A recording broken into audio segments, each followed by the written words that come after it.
bersyukur atas segala penyertaan Tuhan yang boleh kita alami sepanjang tahun 2016. Nah, Alkitab sendiri sebelum kita ngomong kenapa kita harus bersyukur, saya baca Alkitab, ternyata cerita dari Ayub ini yang mungkin bisa kita teladani, bahwa Ayub itu hidupnya selalu nggak beruntung. Dia dirampok, dia terkena penyakit kulit, istrinya sendiri pun mengutuk dia agar dia itu mati. Istrinya sendiri ngomong-ngomongin dia. Lalu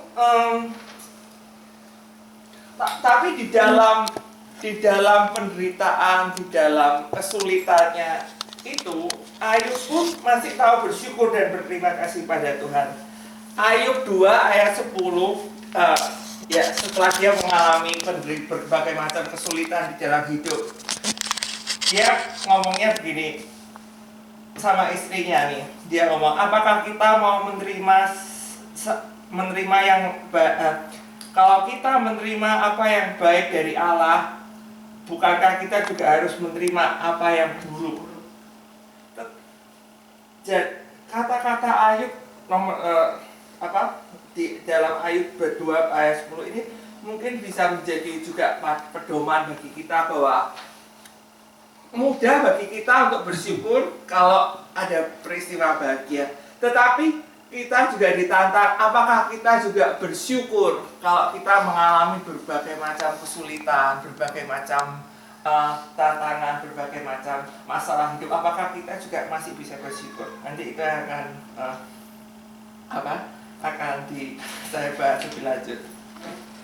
Nah, seperti juga Allah itu sudah mempunyai rencana yang terbaik bagi kita. Lalu kita kan juga bertanya, mengapa Ayub, orang pilihan Allah itu mengalami berbagai macam penderitaan, kesulitan, sampai istrinya sendiri pun mengutuki dia? Bukankah banyak orang berpikir kalau kita mengikuti Tuhan Yesus tuh mestinya yang enak-enak aja, nggak ada kesulitan, nggak ada sakit, nggak ada apa. Kalau kita mempunyai kesulitan, permasalahan, kita lalu biasanya kita nyalain Tuhan. Kenapa kok? Tapi kan Tuhan sendiri juga itu menderita di kayu salib. Nah, penderitaan kita sih kalau menurut saya ya nggak sebanding dengan penderitaan. Tapi kan kita cenderungnya menggerutu, ngomel. Ayub bab 42, setelah sudah dia mengalami berbagai macam penderitaan, bab 42 ayat 2 dan 5. Itu dia ngomong begini. Aku tahu bahwa Allah itu sanggup melakukan segala sesuatu dan tidak ada rencana Allah yang gagal.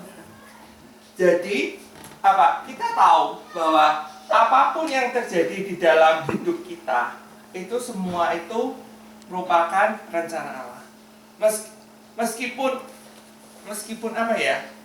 banyak kali kita itu yang salah. Contoh, kita itu salah sendiri misalnya. Kita sudah tahu kalau kita menderita penyakit diabetes misalnya, tapi kita tiap hari makan kue, makan gula, makan pokoknya yang manis-manis. Nanti kalau sudah kakinya diamputasi, oh Tuhan itu yang membuat aku menjadi amputasi. Kan kita sudah tahu kalau kita itu punya kelemahan, punya penyakit, lah kita harus bisa menjaga. Tapi lah itu itu maksudnya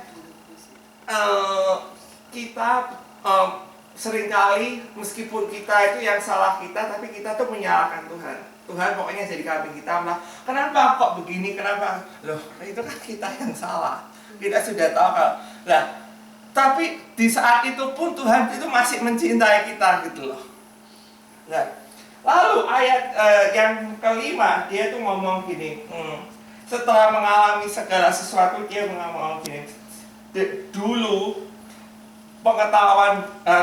pengetahuanku tentang engkau hanya kudengar dari orang-orang, tetapi sekarang ku kenal engkau dengan berhadapan muka. Jadi kalau dulu kita waktu kecil, kita kan dengar pelajaran agama itu dari papa, dari mama, dari orang tua. Tapi setelah kita dewasa, kita itu mengalami bahwa Tuhan itu begitu baik kepada kita di dalam setiap peristiwa hidup kita sehari-hari. Kita alami meskipun jatuh bangun, kita alami itu, dan kita sudah sepantasnya kita bersyukur dan berterima kasih pada Tuhan. Apa namanya? Juga kenapa kita harus bersyukur? Mazmur 9 ayat 1 itu sebentar, I'm sorry. Mazmur 9 ayat 1. Tuhan sendiri bilang, dengan sepenuh hati aku mau bersyukur kepadamu Tuhan dan mewartakan karya agung yang mengagumkan. Jadi Alkitab, banyak kata-kata di Alkitab itu mengajak kita untuk bersyukur.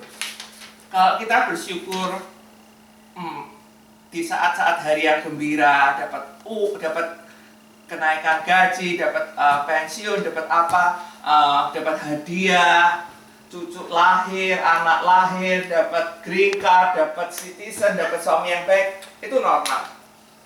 Tapi yang mau saya bahas hari ini, dapatkah bagaimana kita bersyukur di tengah-tengah permasalahan hidup yang kita hadapi. Saya mau share sedikit. Saat saat saya berada tahun lalu, saya training bulan kemarin, bulan 5 saya internship di hospital, jadi chaplain di hospital, di rumah sakit selama 3 bulan di sana. Saya banyak ketemu orang-orang sakit, orang-orang yang menderita, orang-orang yang hidupnya pokoknya nggak beruntung gitulah. Nah, ada salah satu pasien yang saya tengok nih, dia bapak-bapak, dia umur berapa ya, 54, tapi ini ginjalnya rusak, kena penyakit darah tinggi, gagal ginjal, diabetes, dan jantung koroner. 3 jadi 1. Nah, dia pensiun pada saat dia harus pensiun muda, dia kerja di kantor di state, ya, di state, dia kerja di federal office, di federal government, di federal reserve bank pemerintah. Lalu dia bilang gini,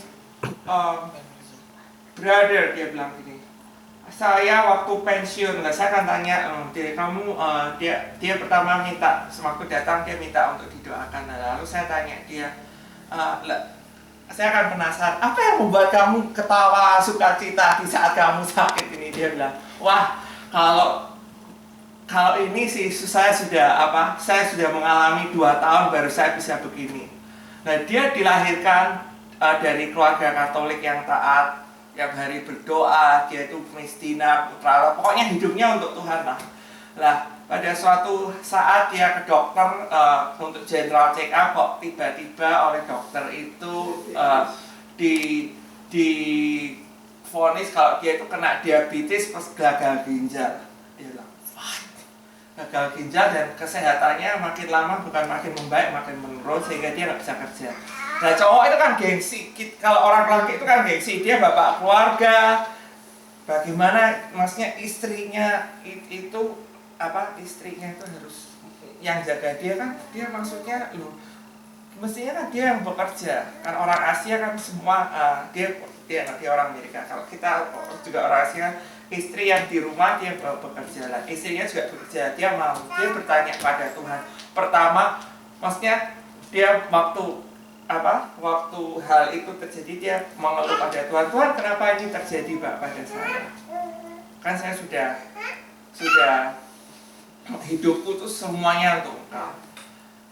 Terus tapi dia setelah marah, memberontak sama Tuhan, pada akhirnya itu dia sadar juga bahwa dia merasa bahwa selama ini tuh dia arogan gitu loh, sombong. Kan dia itu istrinya, maksudnya ya dia mencintai Tuhan, tapi ternyata dia melihat bahwa dia itu istrinya dipandang rendah karena istrinya kerjanya gajinya lebih kecil, dia perempuan, maksudnya sekolahnya lebih rendah, pokoknya segala sesuatunya lebih rendah gitu loh. Nah, di saat dia sakit, itu orang yang selama ini dia rendahkan tuh ternyata yang merawat dia dengan setia gitu loh. Nah, dia itu merasa bahwa iya ya, dia tuh nggak boleh merendahkan orang karena sekarang itu ya dia sakit sudah nggak bisa apa-apa gitu loh. Tapi di saat dia sakit, dia merasa bahwa dia itu semakin dekat sama Tuhan gitu loh. Ada banyak waktu untuk berdoa, waktu untuk diskusi dengan. Kalau orang sakit di rumah sakit kan nggak bisa apa-apa, kan cuma bisa rosario. Dulu dia nggak percaya nggak percaya Bunda Maria, nggak suka. Pokoknya nggak suka lah sama Bunda Maria lah. Pokoknya meskipun dia Katolik dia nggak percaya itu. Pokoknya apa-apa ke Tuhan Yesus. Tapi di saat dia sakit itu dia merasa bahwa mamanya udah meninggal, bahwa Bunda Maria itu keibuan Bunda Maria, ya itu yang nggak bisa diterangkan kan. Kenapa kita mencintai Bunda Maria? Dan kadang itu yang dipertanyakan oleh saudara-saudara kita yang beragama Kristen, karena kita itu dikira mendewakan Bunda Maria. Enggak, kita itu menghormati Bunda Maria, mencintai Bunda Maria. Jadi di saat-saat dia sakit, dia merasa bahwa ada begitu banyak. Dia itu belajar jatuh bangun dari hidup, dan dia mengatakan pada saya bahwa dia bersyukur bahwa Tuhan memberi sakit ini, karena dengan sakit ini dia itu lebih dekat sama Tuhan, lebih percaya bahwa, lebih mengandalkan bahwa Tuhan itu segala-galanya. Jadi dia sudah dicuci darah selama hampir 2 tahun. Dokter bilang umurnya tinggal 1 tahun, tapi dia sudah hidup, ini sudah tahun keempat. Jadi dia bilang kepada saya, mengatakan pada saya, kalau besok dia dipanggil Tuhan itu dia siap. Karena sakit ini, dan dia itu siapnya dengan sukacita. Kalau dia waktu nggak sakit, nggak sakit, nggak di rumah sakit, mungkin dia sombong jadi pemberontak. Kalau Tuhan manggil dia pada saat itu juga, kan dia belum siap gitu loh. Jadi dia bilang sakit, penyakit yang dialami itu bukan membuat dia pertama dia bertanya, tapi bukan membuat dia jauh daripada Tuhan, tapi membuat dia bersyukur pada Tuhan bahwa Tuhan itu punya rencana